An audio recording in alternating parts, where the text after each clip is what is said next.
to Prophet David Uche fans. Today we'll bring you a video of Prophet David Uche teaching on how to heal yourself from the pain that someone you were in relationship once caused you. Watch this video and tell us what you think in the comment section. Isaiah 61 from verse 1. He said, "The Spirit of the Lord is upon me, because the Lord has anointed me to preach good tidings to the poor. He has sent me to heal the brokenhearted, to proclaim liberty to the captives and open of prison to those who are bound." So, because a lot of people don't understand what it means to experience a broken heart and to experience healing from it. So, not knowing that, we live in a world of chaos. Genesis 45 showed us one healed person. We're talking about Joseph. I think in one of the places in Genesis, his brother Judah, when they first met Joseph, they never knew it was him. The Bible said Joseph knew this was his brother, but they never knew it was Joseph. And when Joseph was speaking harshly to them, Judah said, "This curse is upon us because of what we have done to our brother." He said, "For when he cried in sorrow, in anguish, we did not take note of his pain." So that young boy that went into the pit, sold by his brothers, is already a broken-hearted person. Many of us have been offended by our brothers, families, friends, but we don't know that we are not healed. There's anguish in our spirit. Our spirit is broken, is wounded. And there's no amount of advice somebody's telling you, say, forgive, that will make you forgive. This thing was done to this young man when he was like 17. Joseph was like 17 when his father was taking care of him, bought him new clothes, made him special among other children. And his brothers were envious of him. And imagine that kind of daddy's boy, the pets in the house, began to experience such wickedness from his own blood brother. You know, just imagine you discover it's your brother that is killing you. Just imagine you just discover all the problem you have been going through is your uncle or is your mother. Definitely there will be anguish of soul. And you know, in our generation, many people go online and say, you see somebody old enough, like old, he will say, 30 years ago, this person did this thing to me. How did they grow up? Yeah, the pain is still there.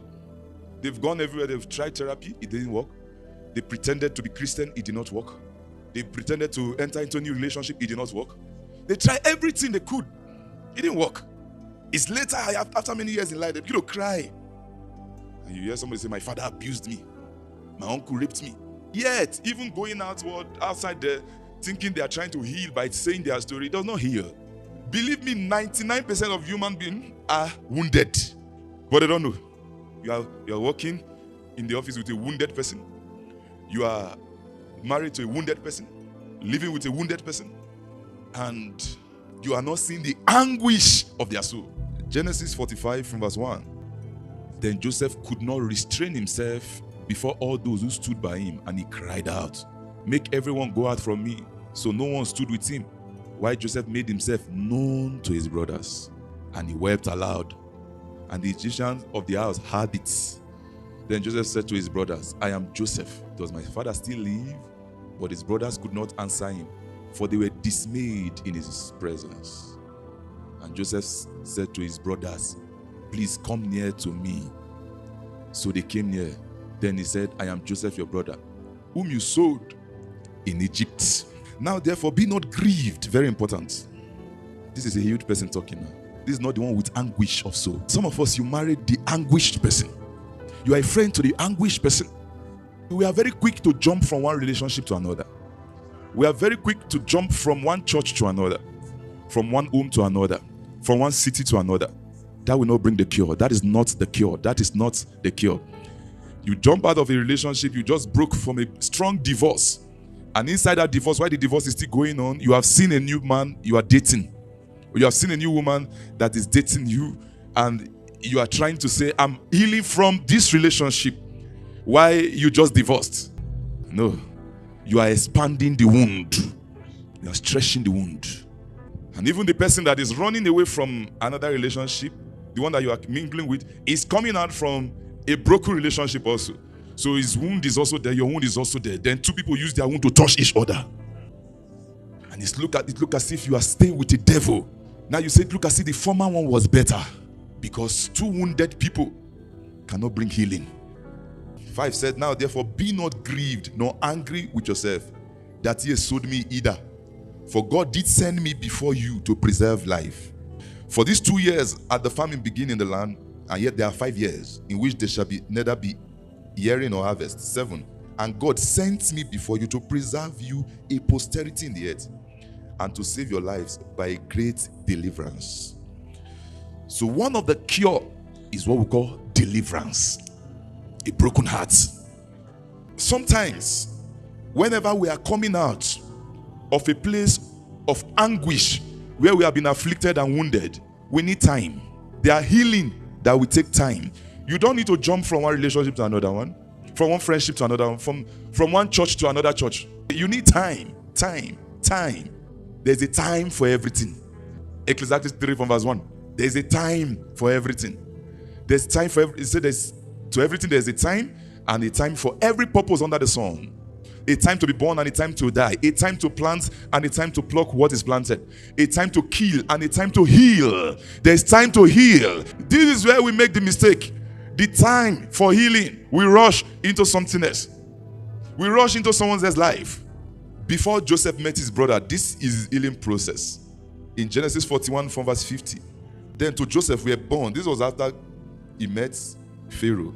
2 sons before the year of famine came, whom Asenath, the daughter of Potiphar, the priest of On, brought to him. Joseph called the name of the first Manasseh. What does it mean? For God has made me forget all my toil of my father's house. You must come to the point of Manasseh. God have made me forget. This forgetting, you don't get it in therapy. You know, buying self-help book, Think and Grow Rich, Power of Positive Thinking. Any self-help writer, author, motivational speaker you meet when you have a broken heart, you are wasting your time. Yes. He said, God has made me. There are many things your father did to you. There are many things your mother did to you. There are many things you experienced while growing up. Being an adult does not make you forget it. Meeting new people in your life does not make you forget it. Changing location does not make you forget it. There is a place in deliverance called Manasseh. It's not just a name. It's a realm. It's a dimension. It's a place you get to. Nobody helps you there. You yourself come there yourself. Nobody will heal you. Nobody will heal you. You meet God. You say, God has made me. God has made me. Not my husband made me. Not my new boyfriend made me. Not my new wife made me. God has made me forget all my toil of my father's house. Number 2, the next verse, he said, and the name of the second he called Ephraim. He said, for the Lord has caused me to be fruitful in the land of my affliction. The same issue that should bring me shame, the same issue that made me broken, the same issue that wounded me, in the same place God healed the affliction and made me fruitful with it. This was before he met his brothers. If he wouldn't have experienced these 2 places in deliverance, Ephraim, Manasseh, if he would have met them, the anguish will return. Once you call the name of his brother, the anguish will return. And the next thing that will come to his heart is vengeance.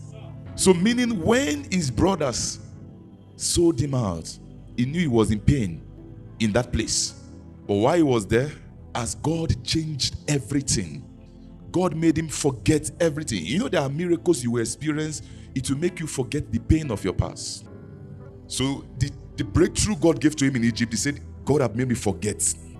Then when he got the second son, he said, God have made me fruitful. Whenever we have a break in relationship, a break in service or whatever we are doing, we should learn to take time out. In Psalm 147 from verse 3, he said, he heals the brokenhearted and bind up their wounds. These wounds are not visible. It's only Jesus that can see it. Psalm 103 from verse 3, he said, let us come to God who forgive all iniquities, who heals all diseases. Now, whenever we are wounded like this, we always look for options of different ways to heal ourselves. For example, in the book of Mark 5:24. So Jesus went with him and a great multitude followed and thronged him. Now a certain woman had a flow of blood. Another translator called it issues of blood. And what issue of blood means? It means issues means problems. Blood means life. So it means issues of life. So the woman had issue of blood for 12 years and had suffered many things of many physicians. Now you see that she has gone to the hospital for healing. She went to many physicians and had spent all that she had looking for that healing, and was nothing better, but rather grew worse. So the Lord said, the more we look for healing far from the healer, the pain multiplies. The more we search for healing outside the healer, the pain, the wound multiplies. It expands. When she heard of Jesus, she came in and pressed behind and touched his garments. For she said, so the beginning of healing is self-talk. Because whatever pain you are coming from childhood, from the past, there have to be time you separate yourself from anyone and begin to speak to yourself. She said to herself, if I may touch his clothes, I shall be whole. Now, if you are coming out from a broken relationship, you have to separate yourself and talk to yourself. Or else, people will be seeing you like where you are coming from. They will be feeling you like where you are coming from. And they will treat you like where you are coming from. Do you know you can be standing here and who somebody is seeing in you is another person? Yeah, you can see somebody through another person. For example, Jacob wore Esau's clothes and made his body like Esau's body. And his father said, who are you? He said, I am Esau, your son. The father said, the voice is the voice of Jacob, but the body is the body of Esau. Meaning you can be with somebody and somebody is seeing somebody else inside you. This is Jacob's voice, Genesis 27:22. And Jacob went near unto his father, and he felt him and said, the voice is Jacob's voice, but the hands are the hands of Esau. Sensing two people. You are now 50 in one body. Now the father smelled the clothes of Esau on Jacob and said, the smell of my son. Do you know that thing Joseph did? He did not only take blessing. He took the painful life of Esau. Jacob was living two lives. Sometimes his life would be hard. Sometimes he will experience blessing. Sometimes his life will be hard. Sometimes he will experience blessing. Sometimes it's hard. Until one day, he cried to God. He said, please, today you have to change this issue. The Bible said Jacob was left alone. Before, when he ran away from his father's house, he went to attach himself to his uncle. You see that? He was not healed. He went to attach himself again to his uncle. His uncle deceived him. The uncle was seeing him as Esau. His uncle deceived him. So he served his uncle for 21 years, affliction. Until after 21 years, the Bible said Jacob was left alone and he wrestled with God. And that was the day God broke his hip. He broke him away from the past and said, from now your name is no longer Jacob, but Israel. So even after that deliverance, after that healing, Esau that was supposed to kill him, Esau that was angry with him for long, immediately saw Joseph. He forgave him. He forgave him. He said, I forgive you. Forget about the past. Joseph was trying to explain himself. I'm sorry, bro. He said, forget about the past. Thank God you are alive. Because he was no longer seeing the Jacob that deceived him. He was seeing Israel. People will keep on treating you like your past because you are still carrying Jacob. You need a time alone for the cure to break you and separate you from the past. Oh my God, listen. When you enter your new season, there will be nothing about the past that they can find in you. Nothing. You can't sense anything in the past again. So many people left home as Jacob, went into marriage as Jacob, got children as Jacob, and everything is fighting you. You say, what kind of life is this? Everybody you meet is fighting you. Every relationship you enter, you're fighting you. Because you are wounded. You are wounded. Until you are healed, you meet God, then that pain will be removed. You'll be cured. And whenever you are cured, your name change, your attitude change, your feeling change. And everybody change the way they treat you. If you meet 1 million people as Jacob, they will treat you the same way.